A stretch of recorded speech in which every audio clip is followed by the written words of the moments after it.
Hello friends, welcome back to Be Quick Recipes. ഇന്ന് ഞാൻ വന്നിരിക്കുന്നത് നല്ല ടേസ്റ്റി ആയിട്ടുള്ള ഒരു കുഞ്ഞു റെസിപ്പിയുമായിട്ടാണ്. കടലക്കറി നമ്മളെല്ലാവരും ഉണ്ടാക്കുന്നതാണ്. ഇതുപോലെ ഒരു തവണയെങ്കിലും നിങ്ങളൊന്ന് ട്രൈ ചെയ്ത് നോക്കൂ, നിങ്ങൾക്ക് തീർച്ചയായും ഇഷ്ടമാവും.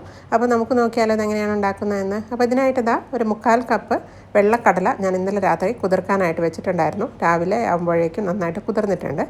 ഈ കുതിർന്ന കടല വെള്ളമൊക്കെ കളഞ്ഞതിന് ശേഷം കുക്കറിലേക്ക് ഇട്ട് കൊടുക്കുകയാണ്. ഇതിൻ്റെ ഒപ്പം തന്നെ 3-4 ചെറിയ അല്ലി വെളുത്തുള്ളി ചേർക്കാം. 3 കീറിയ പച്ചമുളക് ചേർക്കുന്നുണ്ട്. നിങ്ങളുടെ എരിവിനനുസരിച്ച് ചേർത്താൽ മതി. ഇനി നമുക്ക് വേണ്ടത് സവോളയാണ്. ഒരു മീഡിയം സൈസ് സവോളയുടെ പകുതി വലുതായിട്ട് തന്നെ അരിഞ്ഞ് ഇതിലേക്ക് ചേർക്കുകയാണ്. ഇനി തക്കാളി വേണം. ഒരു വലിയ തക്കാളി എടുത്തിട്ടുണ്ട്. ഇതിൻ്റെ പകുതി അരിഞ്ഞ് ഇതിലേക്ക് ചേർത്ത് കൊടുക്കാം. സവോളയും തക്കാളിയൊക്കെ വലിയ കഷ്ണങ്ങളാക്കി തന്നെയാണ് ചേർക്കുന്നത്. കുക്കറിലായതുകൊണ്ട് നന്നായിട്ട് തന്നെ വെന്ത് കിട്ടും. ഇനി നമുക്ക് വേണ്ടത് ഉരുളക്കിഴങ്ങാണ്. ഒരു മീഡിയം സൈസ് ഉരുളക്കിഴങ്ങ് തൊലിയൊക്കെ കളഞ്ഞ് കഷ്ണങ്ങളാക്കി ചേർത്ത് കൊടുക്കാം. ഇതിലേക്ക് ഇനി 1/4 ടീസ്പൂൺ മഞ്ഞൾപ്പൊടിയും ഒരു 3/4 ടീസ്പൂണോളം ഉപ്പും കൂടി ചേർക്കാം.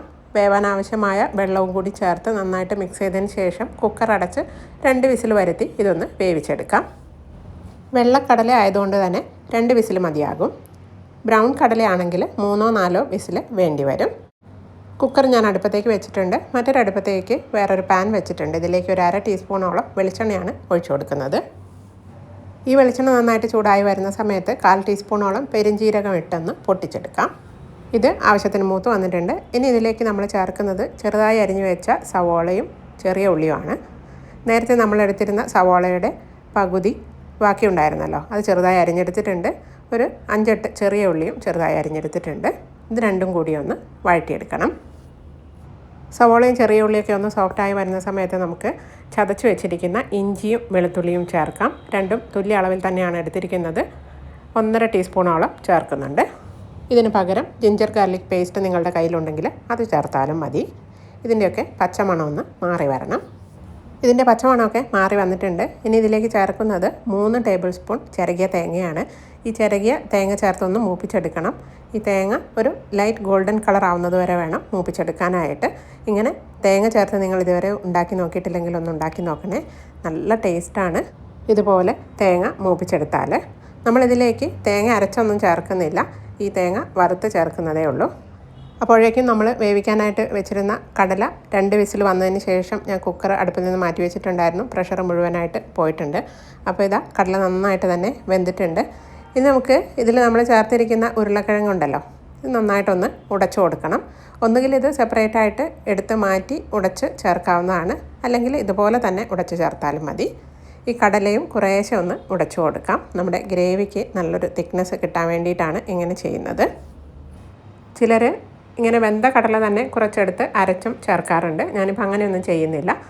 നമ്മൾ മൂപ്പിക്കാനായിട്ട് വെച്ചിരുന്ന തേങ്ങ ഉണ്ടല്ലോ, അത് ഇടയ്ക്കൊന്ന് ഇളക്കി കൊടുക്കണേ. അത് ഗോൾഡൻ കളറായി വരുന്നതേ ഉള്ളൂ. ഇത് കണ്ടില്ലേ, നമ്മുടെ തേങ്ങ ആവശ്യത്തിന് മൂത്ത് വന്നിട്ടുണ്ട്. ഇത്രയും മതി. ഇനി നമുക്കിതിലേക്ക് പൊടികളൊക്കെ ചേർത്ത് കൊടുക്കണം. 1/4 ടീസ്പൂൺ മഞ്ഞൾപ്പൊടി ചേർക്കുകയാണ്.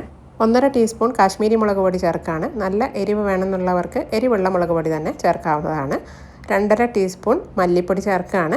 ഇനി വേണ്ടത് ഗരം മസാല പൊടിയാണ്. ഇതൊരു 3/4 ടീസ്പൂണോളം ചേർക്കുന്നുണ്ട്. ഗരം മസാല പൊടിക്ക് പകരം വെജിറ്റബിൾ മസാലയോ ചിക്കൻ മസാലയോ അല്ലെങ്കിൽ മീറ്റ് മസാലയോ ഒക്കെ ചേർത്ത് കൊടുക്കാവുന്നതാണ്. ഇതൊരു ലോ ഫ്ലെയിമിലിട്ട് നമുക്കൊന്ന് മൂപ്പിച്ചെടുക്കണം. ഒരുപാട് ഫ്ലെയിം കൂട്ടി വെക്കരുത്, ഈ പൊടികൾ കരിഞ്ഞു പോകും. ഈ പൊടികളൊക്കെ ആവശ്യത്തിന് മൂത്ത് വന്നിട്ടുണ്ട്. ഇനി നമുക്ക് വേവിച്ച് വെച്ചിരിക്കുന്ന കടല ഇതിലേക്ക് ചേർത്ത് കൊടുക്കാം. ഇതെല്ലാം കൂടി നന്നായിട്ടൊന്ന് മിക്സ് ചെയ്തെടുക്കുകയാണ്. ഇതിൽ കുറച്ച് വെള്ളം കുറവാണ്. ഇത് നല്ലപോലെ ഒന്ന് നമുക്ക് തിളപ്പിച്ചെടുക്കാനുള്ളതാണ്. അപ്പോൾ കുറച്ചുകൂടെ വെള്ളം ഒഴിച്ചതിന് ശേഷം നമുക്കിത് നന്നായിട്ടൊന്ന് തിളപ്പിച്ചെടുക്കാം. നിങ്ങൾക്ക് ഗ്രേവിക്ക് എത്ര തിക്നെസ് വേണോ അതിനനുസരിച്ച് വെള്ളം ഈ സമയത്ത് ചേർത്ത് കൊടുത്താൽ മതി. കറി ചൂടാറി വരുമ്പോൾ ഒന്നുകൂടെ ഒന്ന് തിക്കായിട്ട് വരും. അതുകൊണ്ട് തന്നെ ആവശ്യത്തിന് വെള്ളം ഈ സമയത്ത് നമ്മൾ ചേർത്ത് കൊടുക്കണം. ഉപ്പ് നോക്കിയിട്ട് ആവശ്യമാണെങ്കിൽ ഈ സമയത്ത് ചേർത്ത് കൊടുക്കണം. നന്നായി മിക്സ് ചെയ്തെടുത്തിട്ടുണ്ട്. കുറച്ച് കറിവേപ്പില മുറിച്ച് ഇതിലേക്ക് ചേർക്കാം. ടേസ്റ്റ് ചെയ്ത് നോക്കിയപ്പോൾ ഉപ്പ് ഇത്തിരി കുറവാണ്, അതുകൊണ്ട് തന്നെ കുറച്ച് ചേർത്ത് കൊടുക്കുകയാണ്. ഇനി നമുക്ക് ഇതിലേക്ക് അവസാനമായിട്ട് കുറച്ച് കുരുമുളക് പൊടി കൂടി ചേർത്ത് കൊടുക്കാം. 1/2 ടീസ്പൂൺ കുരുമുളക് പൊടി കൂടി ചേർക്കുകയാണ്. ഇത് ചേർത്താൽ നല്ലൊരു ഫ്ലേവറും നല്ലൊരു ടേസ്റ്റും ആയിരിക്കും നമ്മുടെ കറിക്ക്. ഇനി നമുക്ക് അടച്ചു വെച്ച് ഇതൊന്ന് തിളപ്പിച്ചെടുക്കാം. ഗ്രേവി ആവശ്യത്തിന് കുറുകി വന്നാൽ നമുക്ക് ഫ്ലെയിം ഓഫ് ചെയ്യാം. അപ്പോൾ ഇത്രയും മതി. ഇതൊന്ന് ചൂടാറുമ്പോഴേക്കും നന്നായിട്ടൊന്ന് കുറുകി വരും. ഞാൻ ഫ്ലെയിം ഓഫ് ചെയ്തിട്ടുണ്ട്. കുറച്ച് ഫ്രഷ് കറിവേപ്പില കൂടി ഇതിലേക്ക് മുറിച്ച് ചേർത്ത് ഒന്ന് ഇളക്കിയെടുത്തതിന് ശേഷം അടച്ചു വെച്ച് നമുക്കിത് അടുപ്പിൽ നിന്ന് മാറ്റി വയ്ക്കാം. ചൂടാറിയതിന് ശേഷം ഞാനിത് കാണിച്ചു തരാം. ഇതിൽ കടുകും കറിവേപ്പിലയും വറ്റൽമുളകും തേങ്ങാക്കൊത്തും ഒക്കെ വറുത്തിടാൻ ഇഷ്ടമുള്ളവർക്ക് ഈ സമയത്ത് ചെയ്യാവുന്നതാണ് കേട്ടോ. അപ്പോൾ ഇതാ നമ്മുടെ കറി ഒന്ന് ചൂടാറിയിട്ടുണ്ട്. കണ്ടില്ലേ, നന്നായിട്ട് തിക്കായി വന്നിട്ടുണ്ട്. ചപ്പാത്തിയുടെ കൂടെയോ അപ്പത്തിൻ്റെയോ അല്ലെങ്കിൽ പുട്ടിൻ്റെയോ പൂരിയുടെയോ ഒക്കെ കൂടെ കഴിക്കാനായിട്ട് നല്ല ടേസ്റ്റി ആയിട്ടുള്ളൊരു കറിയാണ്. നിങ്ങളിതുവരെ ഇതുപോലെ ഉണ്ടാക്കി നോക്കിയിട്ടില്ലെങ്കിൽ ട്രൈ ചെയ്ത് നോക്കിയിട്ട് നിങ്ങളുടെ അഭിപ്രായങ്ങളും നിർദ്ദേശങ്ങളും ഒക്കെ കമൻറ്റ് ബോക്സിലിടണേ. മറ്റൊരു നല്ല റെസിപ്പിയുമായിട്ട് അടുത്ത വീഡിയോയിൽ കാണാം. Thank you. Bye bye.